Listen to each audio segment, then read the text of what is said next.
देखो, जैसे आप लोग का संसद पॉलिटिकल चल रहा था, पॉलिटिकल में हम लोग संसद के बारे में पढ़ रहे हैं, और उस संसद में हम लोग का क्या होता है, राज्यसभा पढ़ चुके हैं, लोकसभा के बारे में पढ़ रहे हैं। लोकसभा का कुछ हम लोग का क्लास हो चुकी है, और उसमें जो कुछ क्लास छूट गए हैं उसी का हम लोग रिविजन भी थोड़ा सा कर ले रहे हैं, और थोड़ी सी उसके आगे जो बचे हुए क्लास है उसको करेंगे। ठीक है, आइए, तो आप लोग को बारे में बता दिया गया, एकदम वन शॉट में जल्दी जल्दी रिविजन कर दिएगा। लोकसभा का गठन किस अनुच्छेद के तहत किया गया था? 1981 के तहत किया गया था। इस 81 के तहत, अनुच्छेद 81 के तहत लोकसभा का गठन किया गया था। लोकसभा में अधिकतम मेंबर की संख्या कितनी हो सकती थी? 552 हो सकती थी। उसके बाद जो होता था, लोकसभा जो होते थे दो जगह से चुन के आते थे, एक राज्य से और एक केंद्र शासित जगह से। तो हमारे देश में राज्यों की संख्या कितनी है? 28। 28 से कितना चुन के आएंगे? 530। और यूनियन टेरिटरी से 20 चुन के आएंगे। ठीक है, उसके बाद दो जो हुआ करते थे पहले, वो राष्ट्रपति के द्वारा मनोनीत होते थे, तो वो क्या होते थे? Anglo Indian. लेकिन किस अनुच्छेद के तहत दो को सदस्यता को खत्म कर दिया गया? अनुच्छेद 104 के तहत। कब पारित किया गया था? 2020 में पारित किया गया था। ठीक, बहुत बढ़िया। उसके बाद समझिए, आप लोग को ये भी बता दिया गया है, लोकसभा जब हमारा गठन किया गया था उस समय प्रथम अध्यक्ष कौन बने थे? जी मवलंकर। उपाध्यक्ष कौन बने थे? अनंत सैनम। उनका कार्यकाल कब से कब तक चला था? प्रथम कार्यकाल, ठीक है, 17 अप्रैल 1952 से लेकर के 4 अप्रैल 1957 का बीच में। रख लीजिए, इसको बोलते जाइएगा सामने से, माइक पूरा ओवरऑल आएगा। फिर उसके बाद उधर, फिर उसके बाद बोला गया है कि संसद के अगर किसी भी दल को अगर लोकसभा में विपक्ष का नेता बनना है तो उसके लिए कम से कम कितने सदस्यों का समर्थन चाहिए? 55 सदस्यों का विपक्ष सदस्य चाहिए, तभी वो संसद में विपक्ष दल का नेता बन सकता है। चलिए, अगला क्वेश्चन आपका था, संसद किस तरह का सदन है? उच्च सदन की निम्न सदन? निम्न सदन है। फिर संसद गठन होने के बाद कम से कम कितने व्यक्तियों की नियुक्ति करना अनिवार्य है? एक अध्यक्ष और एक उपाध्यक्ष का नियुक्ति करना आपका आवश्यक है। ठीक है, जिस समय हमारा संविधान बना था उस समय सांसद की संख्या कितनी निर्धारित की गई थी? 500, जिसे बढ़ाकर कितना कर दिया गया था? 550 कर दिया गया था। उस 550 में राज्यों द्वारा कितना चुन के आते हैं? 530, और केंद्र शासित द्वारा 20 चुनकर आते हैं। उसके बाद वही लिखा गया था आपका, इसमें सबसे इंपॉर्टेंट क्वेश्चन आपको बोल दिए थे कि किस राज्य में संसद के सीटों की संख्या सर्वाधिक है? उत्तर प्रदेश। कितना है? 80। दूसरा स्थान किसका है? कितना है?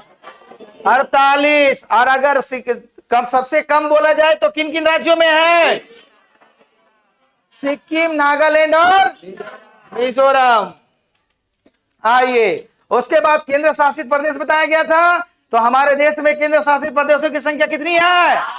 8। सबसे अधिक लोकसभा क्षेत्र कहां पर है? दिल्ली में। सबसे कम कहां है? अंडमान निकोबार और लक्षद्वीप, दोनों में। ठीक है, और पंडुचेरी भी है, कि आपका लद्दाख का, चंडीगढ़ भी है। सबसे अधिक इसमें पूछेगा, लेकिन अगर ऑप्शनली आपको बताए थे कि कम वाला एक डाल देगा, बाकी ज्यादा वाला डाल देगा, तो आपको याद रहेगा तभी तो मार पाइएगा। चलिए, इसके बाद आपको सीटों का रिजर्वेशन बताया गया था कि संसद में अधिनियम के तहत हमारा SC ST का सीट का रिजर्वेशन किया गया है। तो कौन सा अधिनियम बताया गया था? 84वें संविधान संशोधन अधिनियम के द्वारा आपका लोकसभा में अनुसूचित जाति के लिए कितना सीट रिजर्व किया गया है? 84 रिजर्व किया गया है। और अनुसूचित जनजाति के लिए 47 सीट रिजर्व किया गया है। फिर उसके बाद हमारा ये जो सीटों की संख्या जो होता है वर्तमान कितना तक रखा गया, स्थायी रखा गया है?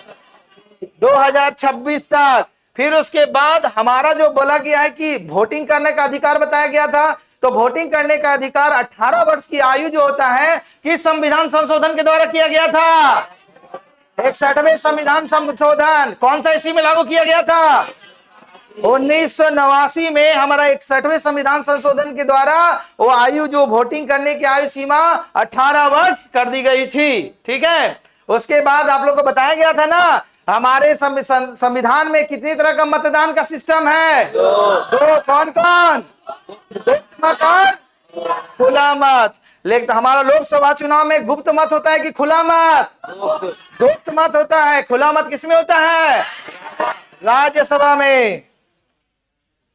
चलिए, इसके बाद आपको बताया गया था कि जो सीटों की संख्या जो होता है 10-10 वर्ष के अंतराल के बाद घटाई बढ़ाई जा सकती है, वो कौन सा अनुच्छेद के तहत बताया गया था? 330 और 332 अनुच्छेद के तहत बताया गया है। जो संविधान हमारे संसद का जो सीटों की संख्या है हर आवश्यकता अनुसार हर 10-10 साल के बाद घट बढ़ सकती है। फिर उसके बाद इसमें एक और प्रावधान 104वें संविधान संशोधन जो 2019 में पारित किया गया, जो सीटों की संख्या थी वो कब तक आरक्षित रखी गई है?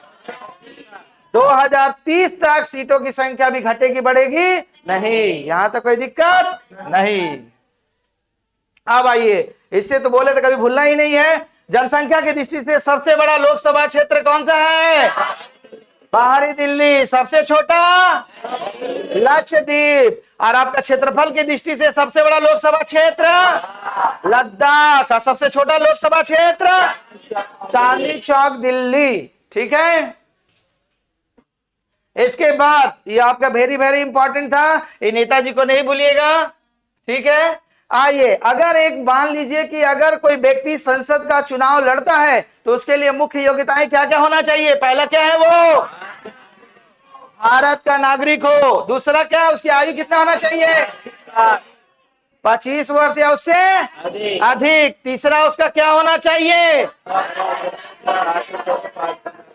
मतलब वो न राज्य सरकार ना ही केंद्र सरकार के किसी भी पदासीन अधिकारी होना चाहिए, ना किसी पोस्ट पर होना चाहिए, मतलब कोई भी लाभ के पद पर नहीं होना चाहिए। और अंतिम क्या है? ना वो पागल और दिवालिया होना चाहिए। पागल होने का कंडीशन क्या है? कि अगर वो न्यायालय के समक्ष उसे प्रमाणिकता प्रूव करना होगा उस व्यक्ति को कि वो पागल है कि नहीं है। अगर कोई व्यक्ति उसको पागल बोलता है तो अगर जो बोल रहा है उसको प्रूव करना पड़ेगा न्यायालय के सामने, नहीं तो कोई खड़ा होकर बोलेगा पागल है तब तो खड़े नहीं होगा चुनाव में। समझ में आई बात ना? चलिए, अब आइए, ये भी आपको बता दिया गया है, बताया गया था ना लोकसभा का कार्यकाल कितने वर्ष तक अधिक होता है? 5 साल। जो मंत्री परिषद होता है किसके प्रति उत्तरदायी होता है? लोकसभा के प्रति। राज्यसभा के प्रति नहीं होता है। ये किस अनुच्छेद में वर्णित किया गया है?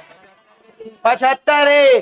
प्रधानमंत्री किसकी परामर्श पर, सॉरी, राष्ट्रपति किसके परामर्श पर लोकसभा को भंग कर सकता है? राष्ट्रपति। अभी तक कितनी बार लोकसभा को भंग किया गया है? 8 बार। पहली बार कब भंग किया गया था? 1970। अंतिम बार कब किया गया? 1999 में। बहुत बहुत धन्यवाद। देखो, उसके बाद आपको बताया गया था कि देश में अगर आपातकाल की स्थिति उत्पन्न हो जाती है तो 1 वर्ष में कार्यकाल कितने वर्ष के लिए बढ़ेगा? आपातकाल लगेगा तब 1 साल। और अगर कोई आपातकाल नहीं लगा तो कितने महीना तक? 6 महीना तक बढ़ेगा। ठीक है, और वही लिखा गया है कि 1976 में लोकसभा का कार्यकाल 2 बार 1 वर्ष के लिए बढ़ा है। मतलब आपातकाल कितना, कौन सा ईस्वी में बढ़ा था? 1976 में 2 बार बढ़ा था 1 साल के लिए। ठीक है, अब आइए, ये तो आपको बता दिया गया था। देखिए, फिर उसके बाद कुछ टर्म क्या दिया गया है? लिखा गया है लोकसभा और राज्यसभा के अधिवेशन राष्ट्रपति द्वारा बुलाई जाती है। ठीक है, जब भी अगर कोई अधिवेशन करना है, कोई भी संविधान में संशोधन करना है, कोई पारित करना है तो उसका बुलावा कौन करेगा? राष्ट्रपति करेगा। लेकिन उसकी अध्यक्षता लोकसभा का अध्यक्ष करेगा।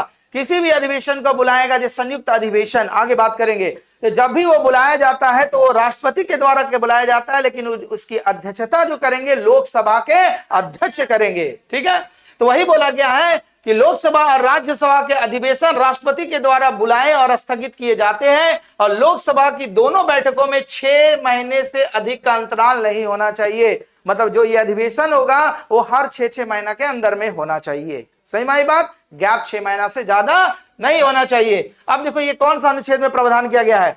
बोला गया संविधान के अनुच्छेद 108 में संसद की संयुक्त अधिवेशन की व्यवस्था की गई है। तो संयुक्त अधिवेशन बहुत इंपॉर्टेंट बात है। क्या बोला गया? संयुक्त अधिवेशन। अब इसकी कहानी समझिए संयुक्त अधिवेशन की पहले, तब ना आनंद आएगा। संयुक्त मतलब क्या होता है? कंबाइन रूप से, ज्वाइंट कमीशन, ठीक है। तो संयुक्त अधिवेशन हम लोग जानते हैं कि संसद की आकृति जो होती पहले थी गोलाकार होती थी, ठीक। तो हमारा क्या होता है, संयुक्त अधिवेशन बैठते हैं तो बोलते हैं क्या, एक ही जवाब मेंबर राज्यसभा को भी बुलाना है और लोकसभा को भी बुलाना है। तो संयुक्त अधिवेशन जो आयोजित किया जाता है हमारे सेंट्रल हॉल में आयोजित किया जाता है। कहां आयोजित किया जाता है? सेंट्रल हॉल में, जो लोकसभा में सेंट्रल हॉल होता है, ठीक है, उसी में संयुक्त अधिवेशन का आयोजन किया जाता है, क्योंकि उसमें स्पेस ज्यादा चाहिए।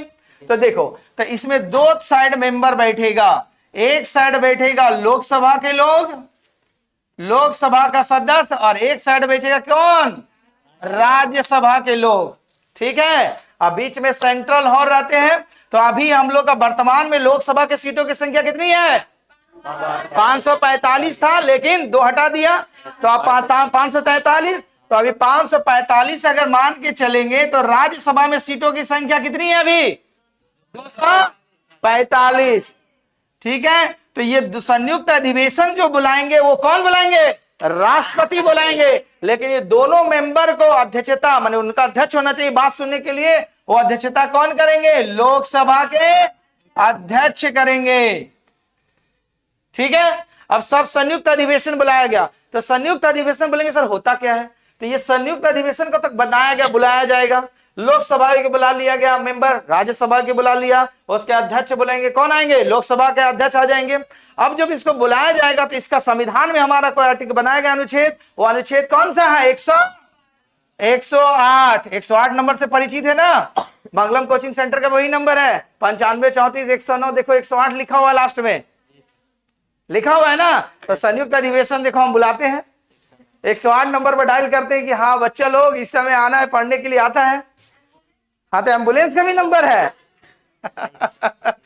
तो देखो जब कोई समस्या होती है, कोई पीड़ा हो जाता है, ठीक नहीं होता है, तो डायल करते हैं ना, 108 नंबर पर कॉल कीजिए, एम्बुलेंस आता है, लोड करके डाल देता है।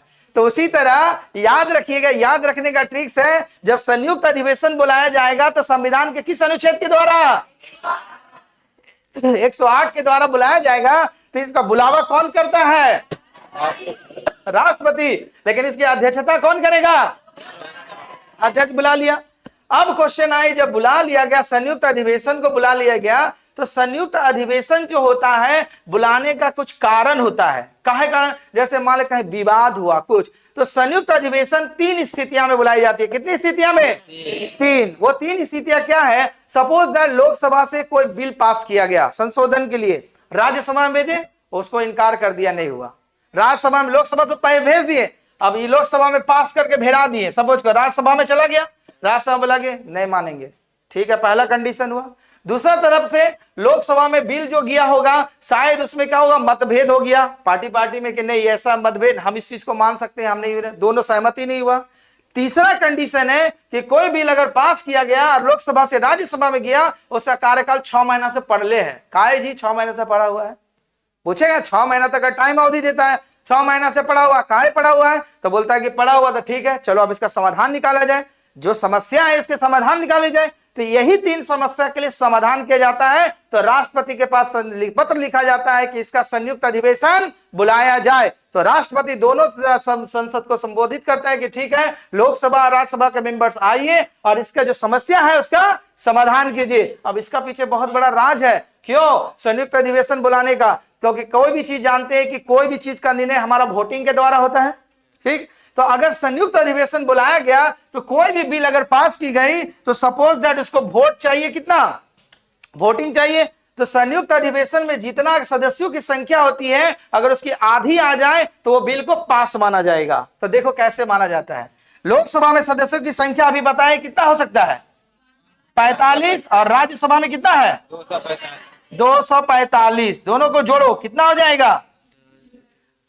5 9 7 790 हो जाएगा। और 790 का आधा कर दो, 3 9 दूनी 18, 5 दूना 395। तो देखो आपका थ्योरी में बताए थे ना कि जब भी कोई लोकसभा में अधिवेशन को लाया जाता है तो उसको राज्यसभा निर्भर नहीं रहता है, बुलाता है तो आओ आओ, खाना पानी देंगे, दावत देंगे। ये तो लोकसभा वाला तो जान में करता, हम लोग का मेजोरिटी 545 है, इसको चाहिए पास कराने के लिए कितना 395 चाहिए। जाओ राज्यसभा ना दो, लोकसभा के लिए पास कर लेगा। समझ में आई बात। तो लोकसभा को बोलता बुलाता है, अगर वो आ गया तो बस खाली उपस्थिति दर्ज होना चाहिए कि दोनों का संयुक्त अधिवेशन हो गया है। बस जहां उनको वोट मिल गया उस अधिवेशन को कितना 395 ही है ना, ठीक है। तो 395 मिल गया तो वो बिल पास हो गया। अभी तक 3 तरह का बिल पास किया गया है संसद अधिवेशन में, समझ लीजिए। पहला बिल पास किया गया था दहेज उन्मूलन,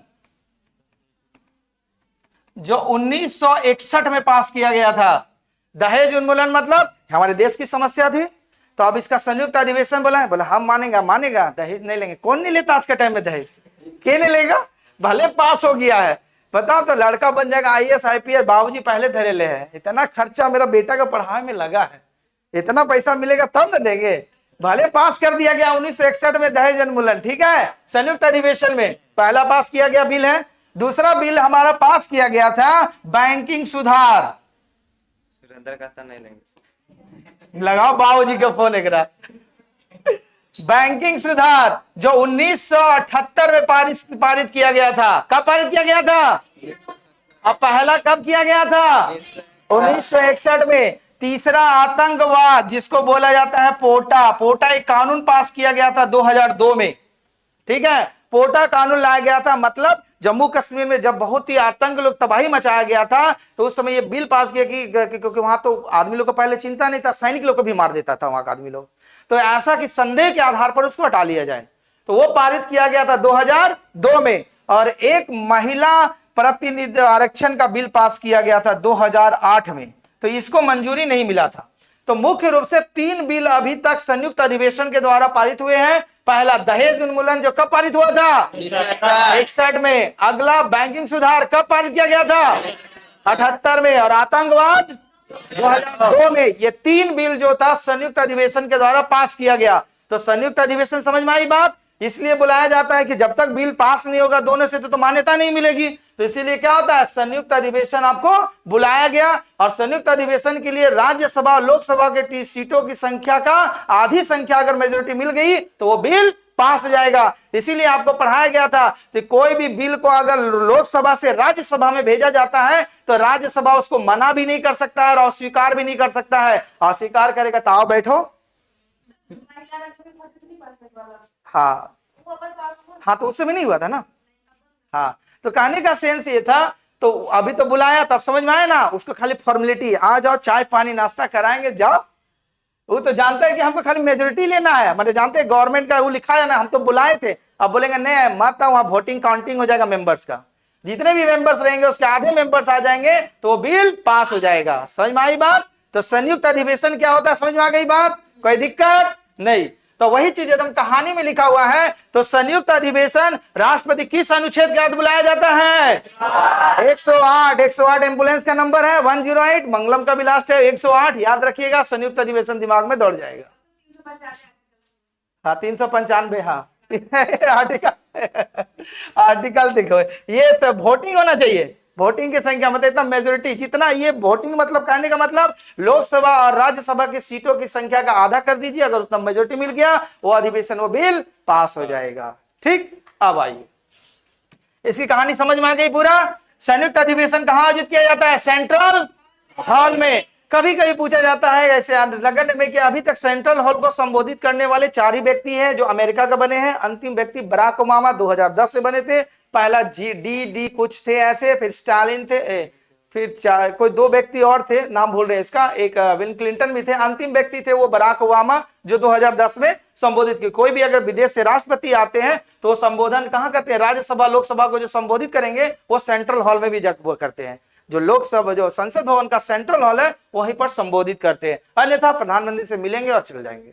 सही में आई बात, क्योंकि स्पेस वहीं पर बनाया गया है लोकसभा और राज्यसभा के सदस्यों को बैठने के लिए।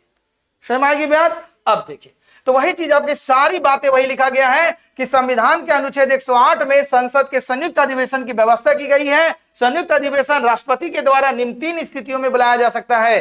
क्या बोला गया? विधेयक एक सदन से पारित होने के बाद जब वो दूसरे सदन में जाएगा और दूसरे सदन के द्वारा विधेयक अस्वीकार कर दिया जाएगा, मतलब लोकसभा से राज्यसभा में हम कोई बिल गए नहीं माने। पहला कंडीशन आपको बताए थे।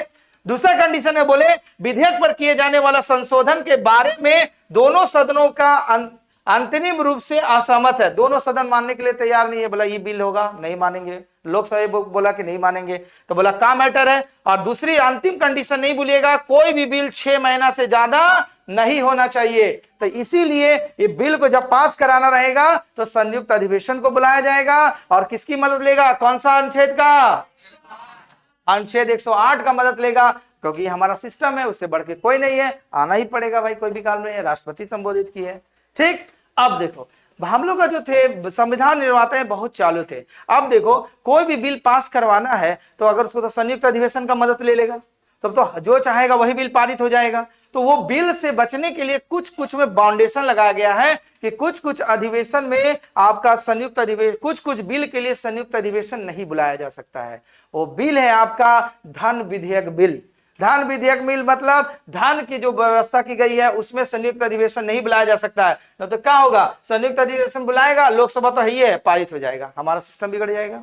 ठीक, और एक संविधान संशोधन बिल, कोई भी संविधान में संशोधित करना है तो उसको संयुक्त अधिवेशन में नहीं लाना पड़ेगा, उसको अलग अलग पास करवाना पड़ेगा। लोकसभा से राज्यसभा, तब राष्ट्रपति के पास जाएगा। समझ में आई बात? और एक महाभियोग, 3 तरह का कंडीशंस है। पहला क्या बोले आपका? धन विधेयक, उसको संयुक्त अधिवेशन के द्वारा पास नहीं कराया जा सकता है। उसे पास कराने के लिए अलग अलग सभा, राज्यसभा में जाएगा, लोकसभा में जाएगा, राज्यसभा में तब। और एक आपका बताएं क्या? पहला धन विधेयक, दूसरा आपको बताया गया संविधान संशोधन विधेयक। संविधान में कोई भी चीज संशोधित करना है तो उसको अलग अलग पास करना पड़ेगा, संयुक्त अधिवेशन में पास नहीं करना पड़ेगा। नहीं तो समझते हैं, जिसका मेजोरिटी लोकसभा में रहेगा, सपोज करो मेंबर रहेगा 400 और इसका कितना चाहिए पास कराने के लिए? ऐसी तो ही करा, तब तो राजतंत्र आ गया, बिना कहले पास। बोले इसका दरकार ही नहीं पड़ेगा। समझ में आई बात? इसीलिए अलग अलग पढ़ने। तो मान लो अब हमको नियम बदलना है भारत का, कोई लड़का पढ़े लिखेगा नहीं, डायरेक्ट ग्रेजुएशन का उसको सर्टिफिकेट मिल जाएगा, ऐसा हो जाएगा। समझते हैं? सीधा जन्म ले और उसको ग्रेजुएशन का सर्टिफिकेट मिल जाए, तो बोलेगा वाह। हुआ था ना कोरोना काल में, पढ़ो लिखो नहीं, 10 का सर्टिफिकेट, ऐसे फॉर्मेलिटी था, लिखे थे कुछ। अगर वही लागू हो गया तब अगर वही लागू हो गया तो क्या होगा? हम लोग का शिक्षा व्यवस्था पूरा तबाह हो जाएगा। तो इसीलिए उसके लिए संयुक्त अधिवेशन नहीं लाया जा सकता है। इसीलिए धन विधेयक हो, संविधान में कोई संशोधन हो, और महाभियोग राष्ट्रपति को हटाने के लिए ये सब लाया जाता है, लेकिन अभी तक हमारी व्यवस्था नहीं की गई है। समझ में आएगी बात? कब कब लाया जा सकता है और कब कब नहीं लाया जा सकता है, लॉजिक समझ में आया? लाए जाने का कंडीशंस क्या है कि अगर उसे राज्यसभा स्वीकार कर दिया हो, ठीक है, दूसरा उसे मानने से इनकार कर दिया हो, अगर वो बिल गया है तो 6 महीने से लंबित पड़ा है, तो काहे पड़ा है, तब बुलाया जाए संयुक्त अधिवेशन। और संयुक्त अधिवेशन का अध्यक्षता कौन करेगा? लोकसभा अध्यक्ष। अभी जिसका नाम में बहुत बड़ा काम छिपा हुआ है, एग्जाम्पल समझिए, समझ कीजिए कि ये चाहिए कितना, 395 चाहिए उसको पास कराने के लिए। अब उसके पास आ गया, पूरा वोटिंग पड़ा 394, या ऐसा कंडीशन आया कि इसका दोनों का मत, मतलब वोटिंग जो हुआ मानने वाला और ना मानने का बराबर आ गया, दोनों का वोटिंग क्या हो गया, बराबर आ गया। तो अधिवेशन में कब पास होगा, जब उसको ज्यादा वोटिंग होना चाहिए। तब इस स्थिति में जब लोकसभा और राज्यसभा के वोटिंग बराबर हो जाए तो उस स्थिति में लोकसभा के अध्यक्ष को वोट देने का अधिकार है। तो जैसे वो वोटिंग करेगा वो बिल क्या हो जाएगा, क्योंकि एक ज्यादा बढ़ जाएगा उसका। और ये भी आप जानते हैं कि लोकसभा का अध्यक्ष कौन बनता है, जिसमें जो पार्टी की बहुमत रहती है उसी पार्टी का एक सदस्य लोकसभा का अध्यक्ष बनता है। जैसे वर्तमान में अभी बीजेपी हम सरकार बनी हुई है, तो जो ओम बिरला जी है वो बीजेपी का सदस्य है। कौन से सही मारी बात? लेकिन उपाध्यक्ष के लिए क्या होता है, विपक्ष का नेता बनता है, और अध्यक्ष के लिए पक्ष का पार्टी बनता है। तो अपने पक्ष में ना वोट करेंगे, तो लोकसभा क्वेश्चन कभी कभी पूछा जाएगा कि लोकसभा के अध्यक्ष को अपने मत देने का अधिकार कब है? उस समय होगा जब दोनों वोटिंग संयुक्त अधिवेशन की वोटिंग बराबर हो जाएगी और तब उस अवस्था में लोकसभा का अध्यक्ष का वोट देने का अधिकार है। अगर बराबर नहीं हुआ तो ऐसे ही हो गया, तब नहीं देगा वोट। लेकिन जब बराबर हो जाएगी उस कंडीशन में लोकसभा के अध्यक्ष को वोटिंग करेंगे। कौन सा समझ में आई बात? कोई डाउट नहीं। अब कहानी तो सब वही लिखा हुआ है, देखिए। उसके बाद आपका वही लिखा गया है, अनुच्छेद 108 के द्वारा निर्धारित संयुक्त अधिवेशन की प्रक्रिया समान विधान तक ही सीमित रहती है। देखिए जो बोले, धान विधेयक और संविधान संशोधन विधेयक पारित करने के लिए संयुक्त बैठक नहीं हो सकती है। जब आपको धन विधेयक पारित करना हो या संयुक्त अधिवेशन, तो उसके लिए आपका संयुक्त बैठक नहीं होगा। किस किस कंडीशन में? धन विधेयक और संविधान संशोधन अधिनियम। तो फिर सिस्टम ही हमारा देश का बदल जाएगा। तो राजस्थान जिसका पार्टी मेजोरिटी में वही बदलते रहेगा नियम कानून, अब बेचारा दूसरा देखते रहेगा। 5 साल का वेट करना पड़ेगा उसको। इसीलिए हमारा सिस्टम जो संविधान निर्माताओं ने कितना सोचकर लिया गया। और एक इंपॉर्टेंट क्वेश्चन पूछ रहे हैं, जो हमारा संयुक्त अधिवेशन जो नियम लिया गया है वो किस देश का संविधान से लिया गया है? ऑस्ट्रेलिया के। किस देश का संविधान से? ये नहीं भूलिएगा। संयुक्त अधिवेशन जो लिया गया है किस देश के संविधान से? ऑस्ट्रेलिया के संविधान से लिया गया है। याद रखिए बात को, ठीक है। कभी कभी पूछ देता है एग्जामिनर।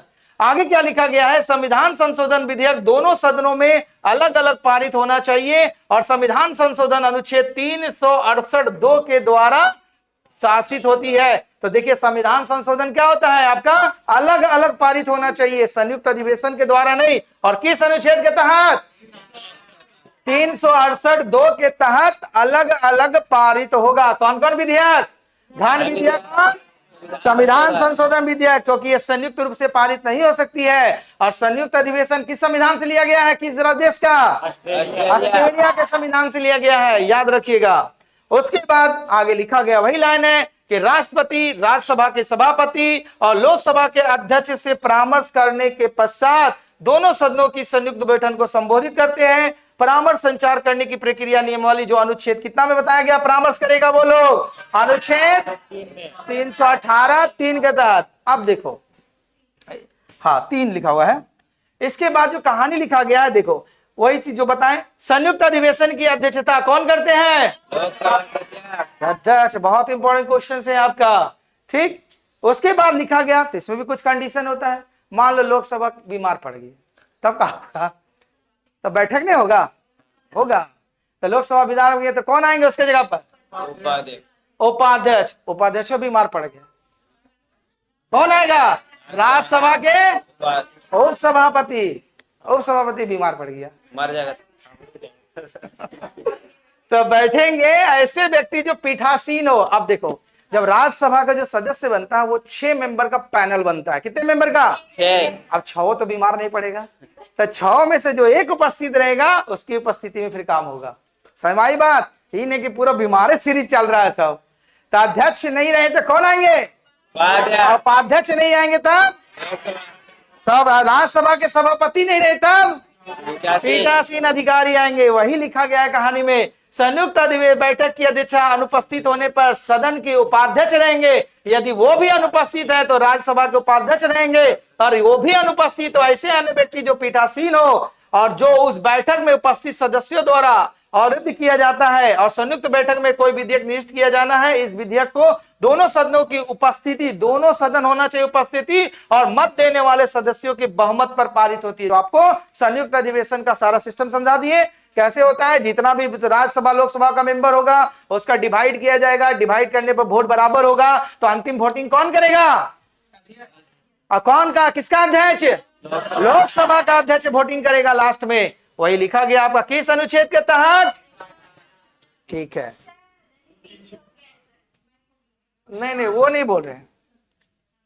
पीठासीन क्या होता है अभी नहीं बताए। अधिकारी, पीठासीन अधिकारी मतलब जो उपाध्यक्ष, जैसे राज्यसभा का सदस्य बने तो जब उपाध्यक्ष होते तो 6 मेंबर का एक पैनल बना दिया गया, ठीक है। मान लो उस स्थिति में नहीं हुआ तो 6 मेंबर जो होता है उसका पैनल बना देने के बाद अगर उपाध्यक्ष भी रहा तो हमारा तो कार्यकारी चलना चाहिए। तो एक नहीं रहेगा तो 6 में से कोई एक काम करेगा। वो नहीं रहा तो फिर 5वां नंबर काम करेगा, चौथा नंबर, तीसरा नंबर, काम चलते रहना चाहिए। अब इतना लंबा तक नहीं, बीमार पड़ा था वो स्थगित कुछ समय के लिए कर देगा, लेकिन ऐसा तो कभी हुआ नहीं है। समझ में आई बात? सभी बीमार तो नहीं पड़ेगा, सभी कोई विदेश यात्रा तो एक ही बार नहीं करेगा, सबका सिस्टम बनाया, क्योंकि कोई भी चीज देता है, कोई भी चीज करना है उसको लोकसभा और राज्यसभा में पहले सूचना दिया जाता है। ये नहीं कि कोई अचानक हम विधेयक ला रहे हैं आज ले दे संविदा, नहीं, उसका टाइम सभी सांसद को सूचना दिया जाता है कि इस समय ये विधेयक पारित होना है, सबको उपस्थित रहना है। और ना उपस्थित रहने का अभी आगे पढ़ाएंगे, सजा भी है। ये मत समझ लीजिए कि आप सांसद और विधायक बन गए तो हम सुतल रहे घर में, वहां भी उसका नियम कानून बनाया गया है, वही आगे पढ़ाएंगे आपको। ठीक है, तो देखिए क्या बोला गया है कि लोकसभा एक दिन में तारांकित प्रश्न, अगला बहुत इंपॉर्टेंट चीज है, तारांकित प्रश्नों की अधिकतम संख्या 20 होती है। बहुत बहुत इंपॉर्टेंट है ये। तारांकित प्रश्न क्या होता है? पूछने का तो है ही। तारांकित प्रश्न मतलब होता है महत्वपूर्ण, जिसको स्टार कहते हैं, स्टारिक। देखते हैं ना, कोई भी इंपॉर्टेंट क्वेश्चन होता है वहां स्टार मार देते हैं।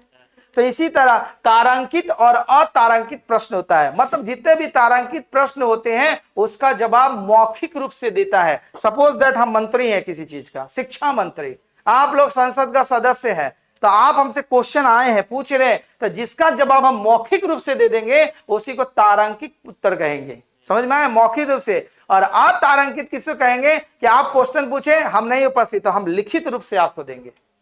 समझ में आई बात? तो तारांकित प्रश्नों की संख्या एक दिन में ज्यादा से ज्यादा कितना हो सकता है? 20। लेकिन ऐसा नहीं कि आप पूछ दें, आप जो जो क्वेश्चन पूछने हैं उससे पहले हमको 10 दिन पर सूचना देना पड़ेगा, तभी तो हम उसका तैयार करके रखेंगे। आए यहाँ कोई थोड़ा ना सर है मंगलम से बोल दे दर दड़ेले, जो पूछना है पूछ दो, वो भी तो अपना रेडी करके आएंगे, बायोडाटा क्या इसका जवाब है। आप जितना क्वेश्चन पूछने वाले हैं सबका आंसर वो रेडी करके आएंगे कि हमसे ये क्वेश्चन पूछने जा रहे हैं एक, तो एक दिन में अधिकतम कितना पूछा जा सकता है? 20। और अतारांकिक संख्या शायद 230 है, शायद ऐसे समथिंग है, जिसमें आप लिखित रूप से देखते हैं, सब प्रेजेंट में नहीं देंगे। कौन से समझ में आई बात? तो तारांकित और अतारांकित प्रश्न समझ में आ गई बात?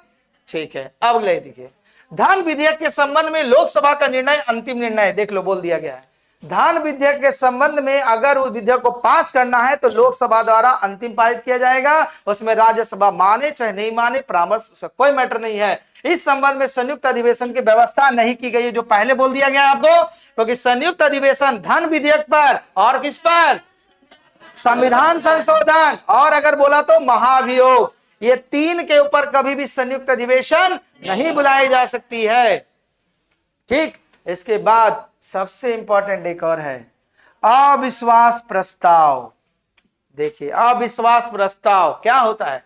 अविश्वास प्रस्ताव ये होता है, सपोज दैट कि वर्तमान में हमारे जो भी गवर्नमेंट है सरकार में, ठीक, उसकी काज अच्छी से नहीं चल रही है, उससे देश पूरी तरह संतुष्ट नहीं है, तो जो विपक्ष का नेता होगा वो एक रिटन स्टेटमेंट लोकसभा को देगा, अध्यक्ष को या और राष्ट्रपति को देंगे कि यहाँ की अभी जो वर्तमान में सरकार चल रही है वो सरकार सुचारू रूप से जनता के प्रति उत्तरदायी नहीं है, उससे जनता संतुष्ट नहीं है, तो वो एक रिटन स्टेटमेंट लिख करके राष्ट्रपति को देंगे। तो राष्ट्रपति फिर क्या करेंगे? संयुक्त अधिवेशन को बुलाएंगे, फिर ये अध्यक्ष को बोलेंगे, फिर वो जो अभी करंट में जो पार्टी रहेंगे, जो पक्ष के पार्टी रहेंगे, तो उनको भी ये सूचना दिया जाएगा कि आप पर क्लेम आया है, विपक्ष लोग किया है कि आप देश को अच्छी तरीका से चला नहीं सकते हैं। तो उस स्थिति में दोनों को बुलाया जाता है, और दोनों को बुलाने से पहले एक शर्त रहता है। ऐसे थोड़ा ना कि हर आदमी जाके लगा देगा देश चल रहा है अब हम लगा दे अविश्वास प्रस्ताव। अविश्वास प्रस्ताव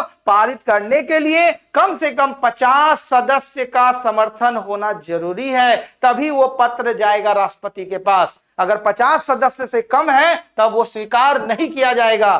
तो जब वो राष्ट्रपति के पास चला जाता है तो दोनों को बुलाया जाता है, पक्ष और विपक्ष वाले को। तो विपक्ष वाला अपनी बात रखता है, पक्ष वाला अपनी बात रखता है। तो जब अविश्वास प्रस्ताव आएगा तो उसमें प्रधानमंत्री को हिस्सा लेना अनिवार्य है। प्रधानमंत्री उसमें भी हिस्सा लेंगे। क्यों? क्योंकि अब उसकी पार्टी की बात आ रही है ना कि अभी वो सरकार नहीं चल रही है, जो इसकी सरकार चलती है उसी की प्रधानमंत्री रहती है, प्राइम मिनिस्टर। तो उस अविश्वास प्रस्ताव में प्रधानमंत्री को भी आना पड़ता है। तो जब अविश्वास प्रस्ताव आएगा तो वहां वोटिंग होगा। वोटिंग मतलब कि जितनी बहुमत चाहिए अगर फिर पक्ष वाला को मिलता है तब सरकार रहेगा, और अगर नहीं मिल पाता है तो वो सरकार वहीं पर गिर जाएगा और भंग हो जाएगा। और ऐसी अवस्था हमारे देश में आ चुकी है। और वो आई कब है? 1978 ईस्वी में, किसके शासनकाल में? मोरारजी देसाई के शासन में। किसके शासनकाल में? कब आया था?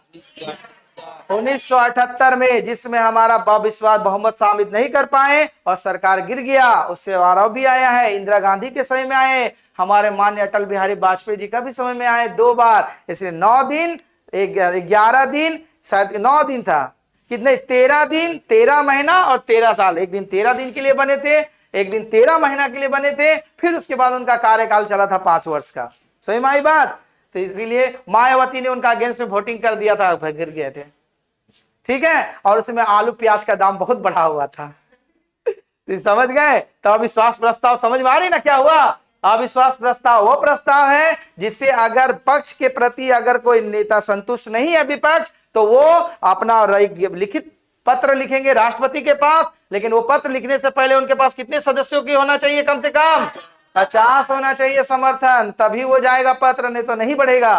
तो वही लिखा गया है, अविश्वास प्रस्ताव केवल लोकसभा में पुनः स्थापित किया जा सकता है। अविश्वास प्रस्ताव प्रस्तुत करने के लिए कम से कम 50 लोकसभा सदस्यों के समर्थन की जरूरत होती है, जबकि अविश्वास पारित कराने के लिए लोकसभा के सदस्यों की बहुमत की जरूरत होती है। क्योंकि अगर वो सरकार चलाना है तो उसको लोकसभा में बहुमत सिद्ध करना पड़ेगा। वोटिंग होगा लोकसभा में कि दोनों करेंगे, जो मानने वाले और ना मानने वाले। अगर मानने वाला का जितना बहुमत चाहिए सरकार चलाने के लिए अगर मिल गया तब वो सरकार रह जाएगी, और नहीं मिला तो क्या हो जाएगी?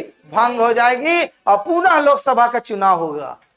पुनः लोकसभा, क्योंकि जहां लोकसभा भंग तो वहां फिर से चुनाव होगा। कौन से समझ में आई बात? ठीक है, इसके बाद बस इतना ही था आपका लोकसभा के बारे में। तो कहीं डाउट?